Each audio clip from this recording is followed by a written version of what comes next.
So we'll start over here. I'm going to bring in a piece of audio, and then I'm going to drag this to the new comp button, right? And it creates a new comp the length of my audio.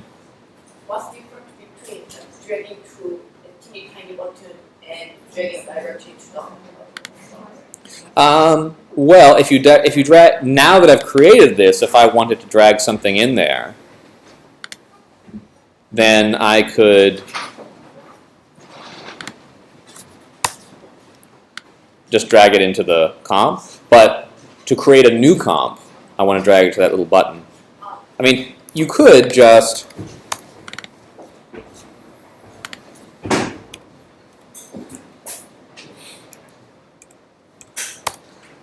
say, new composition, and then, figure out how long this is.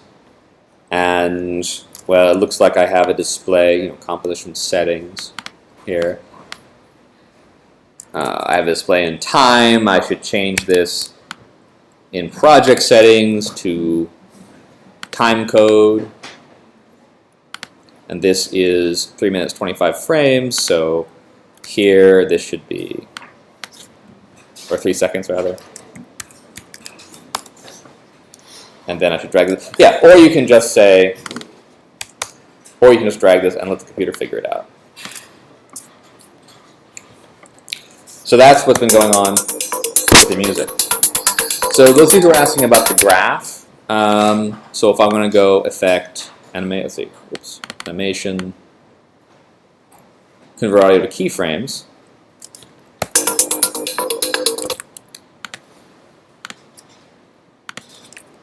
And you can delete these if you don't need separate channels. If you don't need stereo, you can just delete those sliders it generates. They're just expression controls, like some of you have already been using.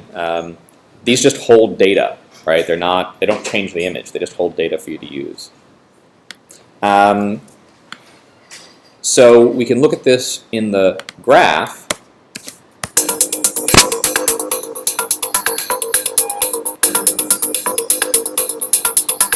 And you can duplicate this too. So if this is the original, we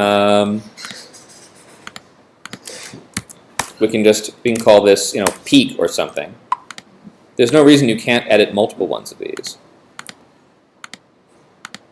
So let's select.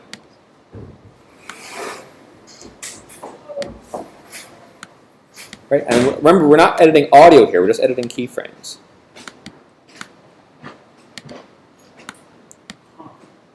So this is how you get rid of audio you don't want in the keyframes.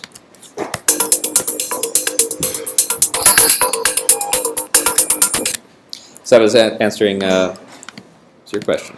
So now, let's say I have two shapes here.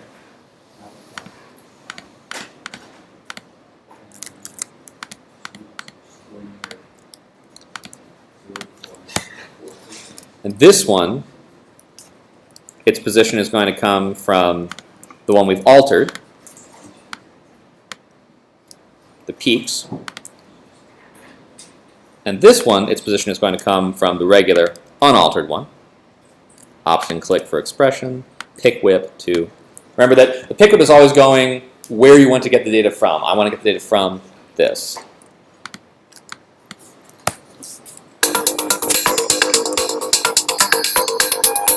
And of course, we have to manipulate it.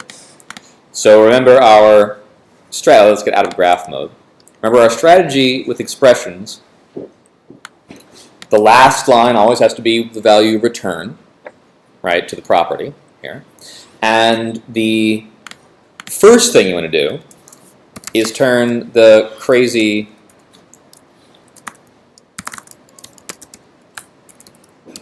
After Effects property names, most of which are arrays, if I remember from, into variables that you can manage. Cassie, what's the difference between value and transform? What's value? I've seen this Yeah. before. The word is value, but it's some sort of variable that After Effects knows. Huh. There's value add, which gives you Yeah. At a certain keyframe, which is really important if you want to look easy ghosting. Oh, you mean like set value? The set value and set value at time? Like in Everett's stuff, Right. this is down here. Huh. And I'm like, I don't know. Well, we can check that out after the break. I know the commands set value and set value at time when you're writing the standalone JavaScript scripts. Set value will set a property without keyframing it. Set value at time will write keyframes. Those are in some of the example scripts I've provided, but don't know what that would do in the expressions here. So now I've got this working, and I'll copy. I want this other guy. Are you screen recording this? Yes, I am.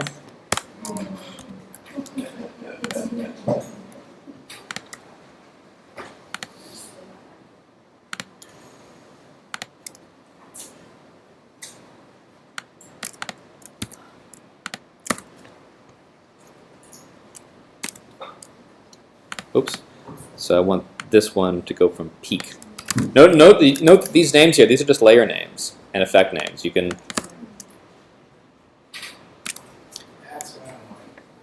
and then let's do that linear scale. We could just multiply them, right? Like we could just say y times 10, for instance. Or we could use that linear scale from last time. Let's just simplify this.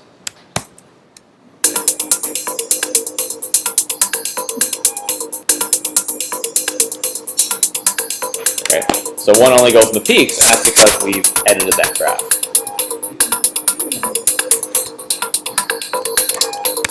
Okay, cool. So I think we're due for a break, and back in 10 minutes, and we'll keep going. I'm sorry. Bring something for today. My computer overheated, and I need to know where to fix it in New York. You know when you Well, TechServe on 6, it's around 20th and 6th. TechServe, and do they service old Macs that are out of warranty? Yeah, well, they do charge a lot. I don't know someplace cheaper. You might want to keep looking around because they're kind of expensive. I want to keep my data. That's like I haven't backed up in a few days. Okay. So, well, you can start at TechServe and see what their prices are, but yeah, you don't want to keep asking around because I'm relatively new here too, so I don't know a good bargain. Like I know I found a place in Toronto when I lived there that was $60 an hour for labor, which is probably around the lowest you're going to get, because that's what you want to do. No, I I have no idea what TechServe charges for labor. It's probably more I'll than that. replace it if they salvage my drive. By which case, I will have the animation up like during this week. Right? But yeah, well, keep asking around, and if you find a good place other than TechServe, let me know. Okay. Because yeah. Quick question. Yeah. I put Where the fix simple snacks platform, out like, what if there's no waveform? You have to first do get audio keyframes, and then this becomes Oh, you don't do it on the phone. right. Got it. There you go. Oh, you resumed way out. Sorry, thank you. A quick question. I tried to try one of the scripts here and I tried to install it, but I couldn't